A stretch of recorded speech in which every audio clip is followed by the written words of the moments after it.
La nymphe Pheasanttail, également nommée Sawyer's Pheasanttail, est une imitation populaire de nymphe générique. Il s'agit certainement de la nymphe la plus présente dans les boîtes à mouches des moucheurs. Cette nymphe est de toute évidence incontournable. Elle imite une très grande variété de larves d'insectes aquatiques, notamment les baïtidés de couleur olive et brun olive, au menu de nombreux poissons. Elle est utilisable tout au long de la saison en rivière et en réservoir, même et surtout face aux poissons très éduqués. Facile à monter, elle ne nécessite que 2 matériaux qu'il est très aisé de se procurer et elle est très efficace. Son histoire remonte aux années 1950. Frank Sawyer, alors gardien de la rivière sur l'Avon dans le Hampshire, en Angleterre, s'inspira d'une imitation d'éphémère conçue par son ami Skews, nommée la Pheasanttail Red Spinner. Cette mouche dotée d'une collerette en hackle mou appartient à la catégorie des soft hackles et elle était essentiellement conçue pour nager près de la surface. Sawyer remarqua rapidement qu'elle capturait plus de poissons lorsqu'elle était mouillée et qu'elle nageait plus profondément. Il décida donc de modifier son montage en retirant le hackle et en utilisant un fil de cuivre plutôt qu'une soie de montage pour fixer les ailes de faisan sur l'hameçon. Il développa ainsi une technique de montage particulière qui donnait à sa mouche le poids nécessaire pour la faire couler plus profondément et décrivit cette technique dans son livre Nymph and the Truth publié en 1958. L'hameçon est droit, fort de fer, dans les tailles 10 à 16. Le fil de montage est constitué par un fin fil de cuivre. Fixez le fil de montage derrière l'œillet.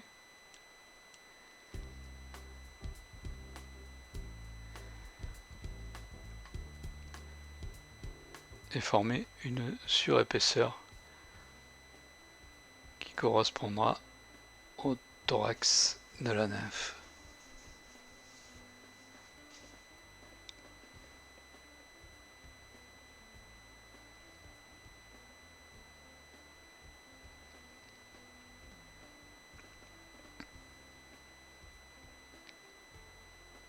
Puis ramener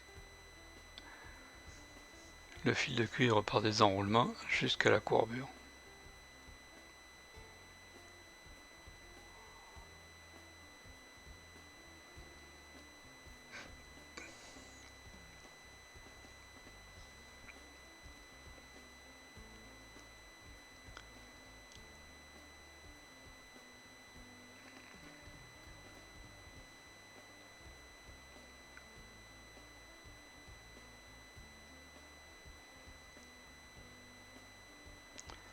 Sur une plume de queue de faisan, prélevez une pincée de herle de 10 à peu près une dizaine, mais peut-être moins si vous utilisez un hameçon plus petit.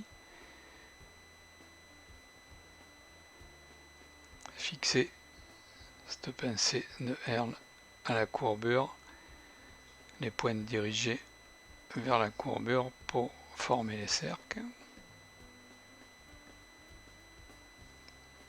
Puis enrouler les fibres, les herles de faisan autour du fil de cuivre. Cette opération permet de solidifier le montage.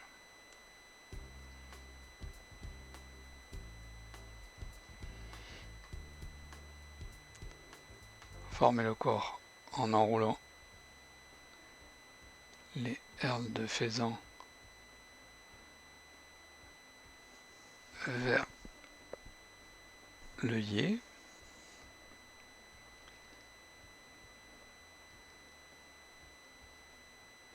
Une fois parvenu à l'œillet, les fixer par un ou deux tours de fil de cuivre, puis revenir derrière le thorax, c'est-à-dire la surépaisseur créée au départ avec le fil de cuivre, puis ramener l'ensemble des pieds des herles vers l'œillet pour les fixer solidement avec le fil de cuivre.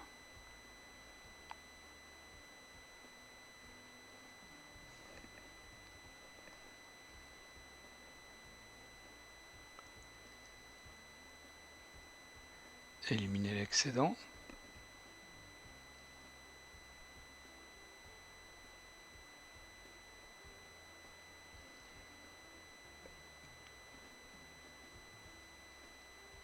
et réaliser le nœud final derrière l'œillet.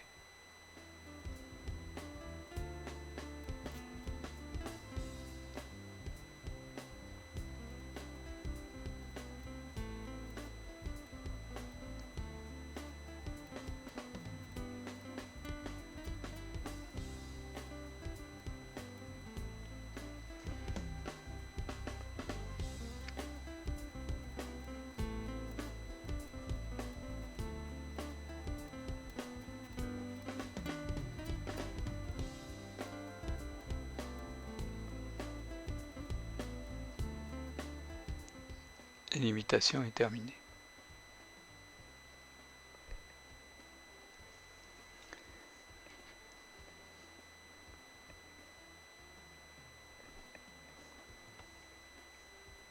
Aujourd'hui, la nymphe Physantale a beaucoup évolué par rapport au modèle original et il en existe de très nombreuses variantes avec ou sans plombage. Mais le montage présenté ici reste au plus proche de la version originale créée par Frank Sawyer. Donc on peut y mettre des pattes ou créer un thorax avec du kill de pan non débarbé